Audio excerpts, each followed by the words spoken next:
Bien, Vero, muchas gracias por esta información. Le damos la bienvenida al ministro de Trabajo y Seguridad Social, Pablo Mieres. Hay muchos temas para conversar en esta mesa. En abril bajó la cantidad de personas que están en seguro de paro, pero también aumentaron los despidos. Hoy hay una reunión muy importante con representantes de la Caja Profesional en el marco de la reforma que precisa esta organización para poder subsistir. Hay otros conflictos que están también evolucionando. De todo esto hablaremos con Mieres. Bienvenido. ¿Qué ¿Cómo tal? le va? Un gusto, encantado. Si le parece, comenzamos por la reunión que tiene hoy con la... Solo un detalle sobre el tema de los seguros de paro. Aumentó la proporción de despidos, lo que pasa es que también lo que bajó fue la cantidad de trabajadores en seguro de paro. Entonces, en realidad, cuando uno mira la historia anterior, antes del COVID, el porcentaje de trabajadores por despido siempre fue más alto.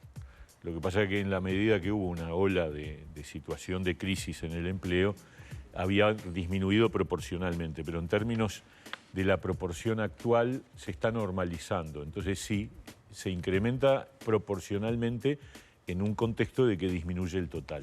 Es importante aclararlo porque no arranquemos es que... por ahí entonces. Sí. ¿Estamos entonces parejo a niveles de cuándo? ¿Prepandemia? Bastante antes de la prepandemia. 44.000 trabajadores en seguro de paro, que es lo que dio abril de este año, es el promedio del 2015 al 2019. Y si dejás de lado los 9.000 que están en seguro de paro parcial, que son gente que está trabajando, y entonces te quedan 35, para encontrar 35.000 en el seguro de paro total, hay que ir atrás del 2014. O sea, los números son muy buenos, están en línea con lo que ha significado la caída de la tasa de desempleo, que está en el 7,5%, y es claro que hay un incremento de la actividad laboral. A ver, pero más de la mitad de quienes terminan el seguro de paro es por causal de despido, claro, o sea, porque se quedan sin trabajo. Lo que se va disminuyendo más es la cantidad de trabajadores que estuvieron por razones, por suspensión, por un tiempo, digamos así. Entonces, esos vuelven, pero los que van por despido van terminando su causal y por lo tanto salen del seguro de paro por despido e ingresan otros por despido en una proporción más parecida a la que teníamos en los años... abril, 7,6% están en seguro. En abril tenemos en seguro de paro 44.000 trabajadores y la tasa de desempleo, que eso implica no solo los del seguro de paro, pero el seguro de paro son los trabajadores privados formales. La tasa de desempleo mide todo, mide formales e informales y de distintas características. Esa es de 7,6 en marzo, 7,7 creo que era, promedio 7,5 desde octubre del año pasado a marzo de este año. Es una tasa de desempleo mucho más baja que la que teníamos en el 19. En el 19 la tasa de desempleo era 8,9. Ahora estamos en 7,5. Ahora, lo que consultaba Lore es qué cantidad de personas están en ese seguro y cuántas salen por despido y cuántas permanecen. Eso es lo que va a pasar. A ver, que permanecen no, pues en algún momento salen todos, pero van entrando a su puesto, claro, en la medida que baja la cantidad que entra o que sale, las dos cosas, las que entran y las que salen, aumenta la proporción de las personas que entran por despido. Lo cual es lo normal porque en tiempos previos a la pandemia tú tenías una proporción de 2/3 a 1/3. O sea, 2/3 de trabajadores que estaban en seguro de paro en el año 2015, 2016, 2017 era por despido. Hoy ese número está en el orden del 58%. O sea, todavía está por debajo. ¿Por qué? Porque hubo un incremento de trabajadores en seguro de paro por causales que fueron más que nada vinculadas a la coyuntura de la pandemia. Estamos en un tema estructural, ¿no? De problemas de empleo. ¿Qué instrumentos se están abordando? Se hablaba de facilitación de aportes, primero para los jóvenes, para mayores, ahora también se suma una franja intermedia. Prácticamente todas las edades están cubiertas. En este momento, con el anuncio de este decreto que va a regir a partir de julio para que los empleadores que contraten trabajadores entre 30 y 44 años tengan también un subsidio, tienen que ser desocupados, ¿no? O sea, tienen que tener una característica que es que haber tenido 6 meses de desempleo previo al momento en que es contratado. Si a eso se agrega la ley que está vigente y que está permanente, esto va a ser solo por por 4 meses, el rango de 30 a 44. Pero los menores de 30 y los mayores de 45 las personas con discapacidad y en todos esos casos las mujeres con un subsidio mayor, existe un subsidio permanente que está por ley y que lo que busca es compensar. ¿Pesos? No, esos son bastante Ese más importantes. Depende del programa. Tú tenés subsidios que están en el orden de 7, 8, 9. Dependiendo de la franja y cómo del es programa, el beneficio. claro. Hay programas, por ejemplo, como el trabajo protegido, que llega a tener un subsidio equivalente a casi 2 salarios mínimos, es decir, unos 28.000 pesos por mes para el empleador de descuento de sus aportes por un año para casos de gente que está en situación de pobreza, de situación de alta vulnerabilidad, y con los que además estamos haciendo convenios. El otro día firmamos uno con el INISA para gurises que egresan de INISA y que pueden ingresar a trabajar y que puedan tener una entrada más directa a la Ley de Promoción del Empleo. También lo tuvimos con el MIDES, con la Junta Nacional de Drogas para el caso de los adictos. El beneficio de los 5.000 pesos es para este decreto puntual transitorio. Y que dura 4 meses y que es justamente para un sector de población que no está alcanzado por la Ley de Promoción del Empleo, porque es gente que tiene en general un nivel de empleo mucho más consistente, ¿no? ¿Para eso se traduce en la respuesta de las empresas? ¿Ustedes lo analizan como positivo? Porque también es un costo-beneficio que tiene que medir el Estado. Estamos midiendo, esto está vigente desde septiembre, o sea, todavía no tiene un año, hay que darle tiempo para que se estabilice, pero yo no estoy conforme con el uso que se está dando. Es decir, ¿Por qué? Y porque se usa menos de lo que uno querría. Sí. ¿Pero es por falta de conocimiento? Yo creo que hay algo de eso. Sí. Hemos hecho un esfuerzo de difusión. El año pasado, con las campañas de bien público, estuvimos promoviendo. Sí, en ese entonces decía que eran complicados los mecanismos que ya existían y que se quería revertir con esta nueva ley. ¿Eso no se pudo hacer? Estamos tratando. Tenemos que estudiar un poco más por qué se usa menos de lo que nosotros querríamos. Es decir, hay fondos disponibles para...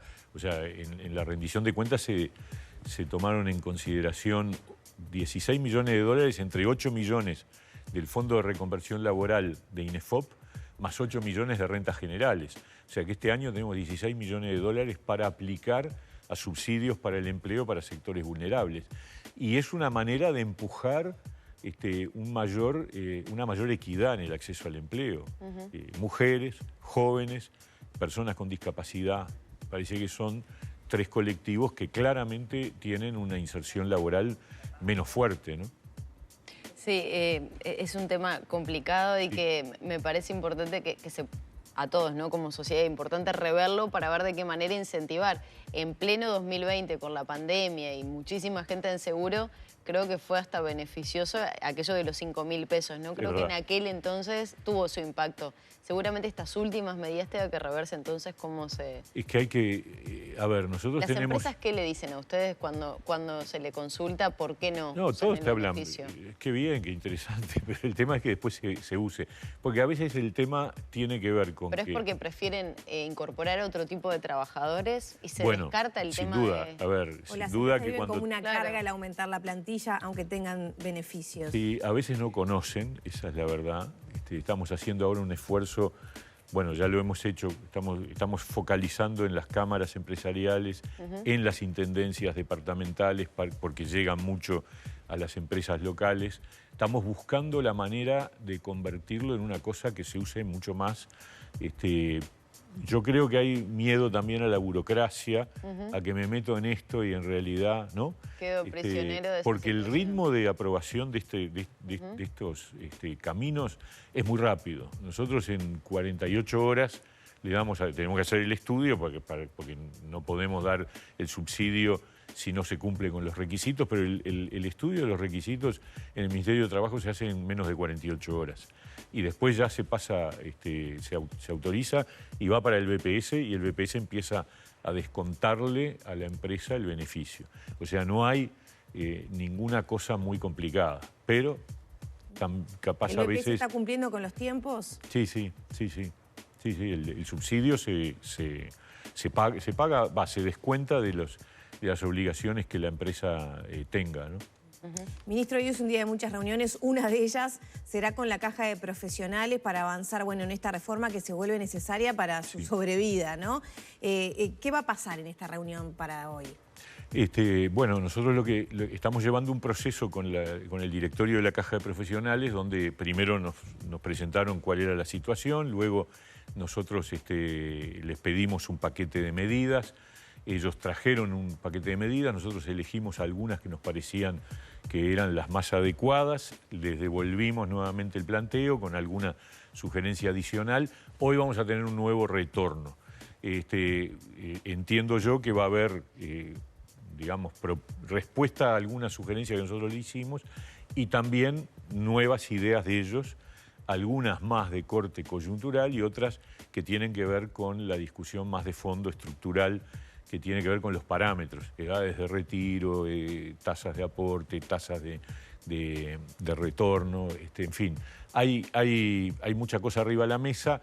Yo tengo claro que acá hay como dos tiempos. La Caja de Profesionales, por el problema financiero que tiene, requiere de una respuesta más inmediata que el ritmo que pueda tener la reforma general de la Seguridad Social, que hay que impulsarla. O sea, esta es más urgente que la general.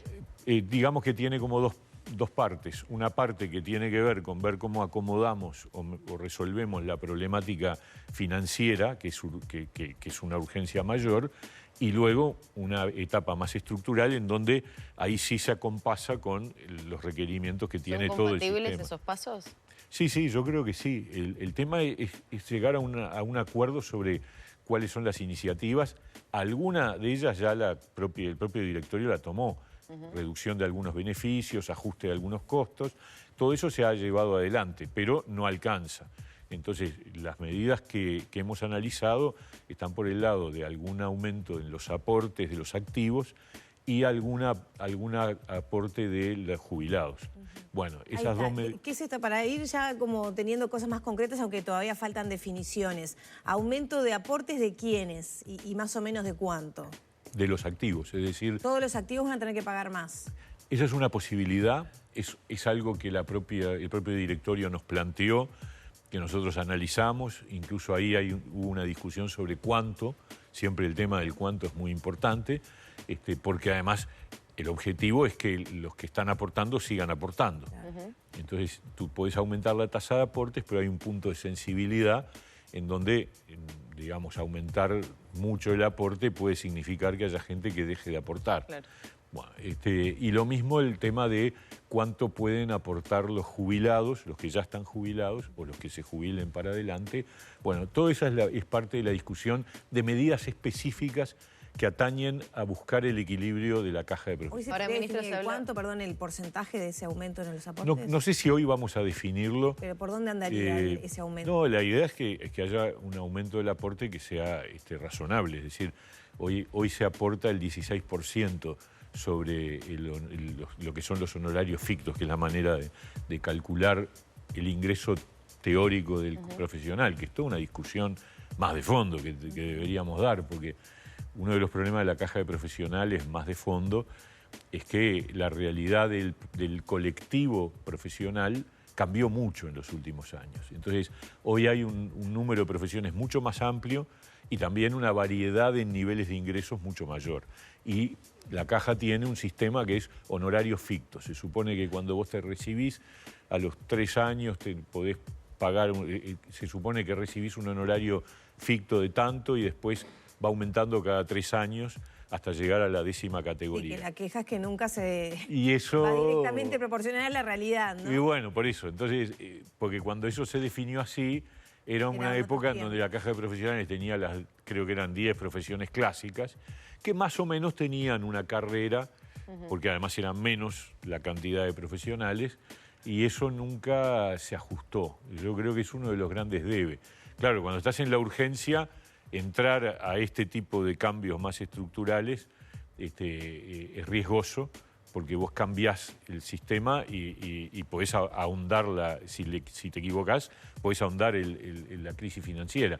Entonces lo que importa ahora es qué medidas tomás para aumentar los recursos, para bajar el déficit y después sí una cuestión más estructural. Ministro, en 2 años sería la crisis total de la caja profesional, es lo que se está estimando. ¿Qué plazo se puso el Ministerio junto a las autoridades de la caja para, bueno, para empezar a modificar todo esto? Sí, el Ministerio en esto está trabajando junto con el Ministerio de Economía y OPP, o sea, a nivel del Poder Ejecutivo y obviamente en diálogo con el presidente. Pero la idea es, en el correr de estos meses próximos vamos a tener que mandar un proyecto de ley al Parlamento con las modificaciones que tengan que hacerse para el caso de la caja de profesionales. Hay que ver, según el ritmo que tengamos con el tema macro, si esto es un capítulo de la ley de reforma de la Seguridad Social o si esta es una ley específica y luego va la ley más general de reforma de la Seguridad Social. ¿Evalúan aportes, digamos, del Estado para la caja profesionales? Bueno, esa es una situación que no debería ocurrir. De hecho, la sociedad aporta en relación a la caja de profesionales a través de lo que llaman ellos en la jerga el artículo 71, no me pregunten de qué número de ley, pero que es la que determina timbres profesionales. Bueno, ese es un aporte de la sociedad que en realidad paga por algunos servicios profesionales, aparte de los honorarios que le paga el profesional y que van directo a sustentar la caja. Entonces, ese camino es un camino que hay que evaluarlo con mucho cuidado porque no hay que olvidarse que la caja es un instituto de la Seguridad Social exclusivo de un colectivo. Y bueno, debería tener su autosuficiencia, ¿no?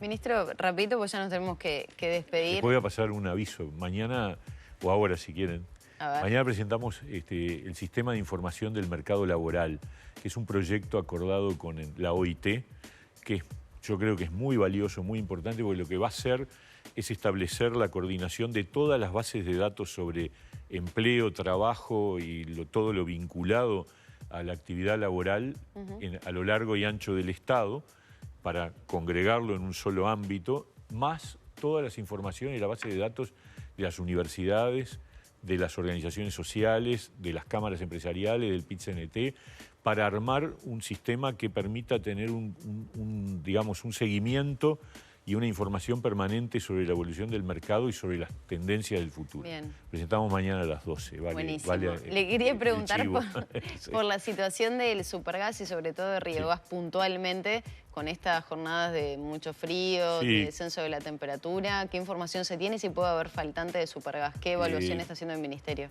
Bueno, a ver, todavía nosotros no tenemos información de que haya faltante. Ayer se ocupó la planta de la tabla. Sí, justamente lo que nosotros hicimos, el conflicto está focalizado en Riogas, no es en el conjunto del sector, pero obviamente hay que atenderlo con mucho cuidado. Lo que se hizo ayer fue solicitar la desocupación, o sea, permitir que los trabajadores que quisieran trabajar lo hicieran, y se convocó una reunión para hoy a las 11 de la mañana en el Ministerio.